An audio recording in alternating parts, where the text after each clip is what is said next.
Good morning, quilt friends. Today's a quilting day. Yesterday I played with my machine with a friend all day long, and that was a lot of fun. But today's quilting. Do you know how to tie a quilter's knot? Let me get this up close so you can see it here. Take my needle, take my thread the wrong way, and hold it against the needle, like that.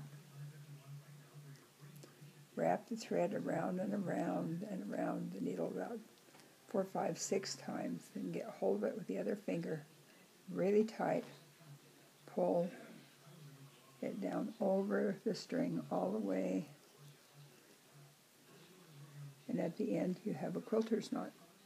Works great for buttons and all kinds of things, but that's how we make our quilter's knots.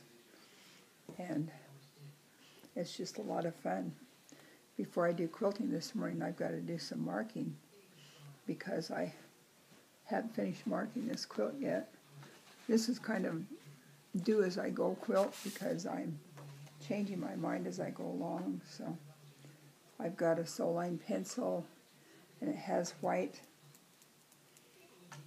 lead in it because I'm marking on a dark quilt.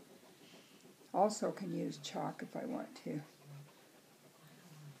Just mark my line across here. This part's easy because I'm just doing a straight line above the other quilting that I already did.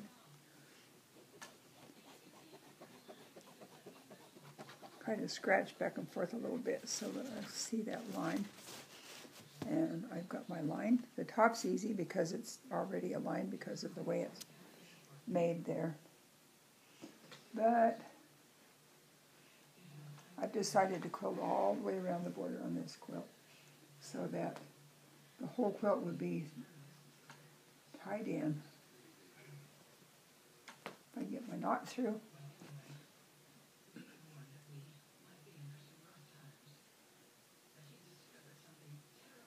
In and out and in and out. I do about 3 stitches at a time each time I go through, because more than that, I can do up to 5 stitches on a needle, but that makes it hard to pull it through. So I just do 3 at a time, but I move pretty fast. It's amazing when you look at one of these big quilts and see the amount of stitching in it and think of that 3 at a time.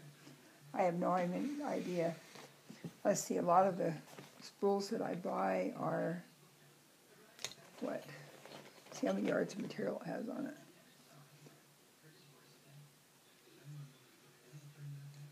it. 220 yards of thread, and I will use 5 of those before I'm through with this quilt. So think about that. How many yards that is, 3 stitches at a time. It's a little crazy when you stop and think of it that way, but for me it's a very relaxing, have a quiet thing to do. My husband's recovering from surgery on his arm this week. He had a pinched nerve in his arm. And so he's downstairs watching TV and kind of keeping his arm up on a pillow. It means my day will be a little more quiet today. Be able to get some things done. But I'm excited to learn to quilt on the machine too, so that I can do both.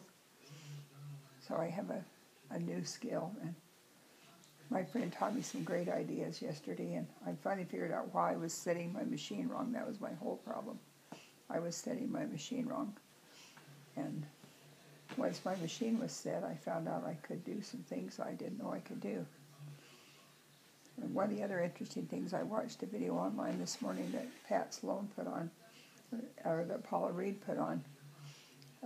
Paula Reed is the one I took quilting classes from, machine quilting classes.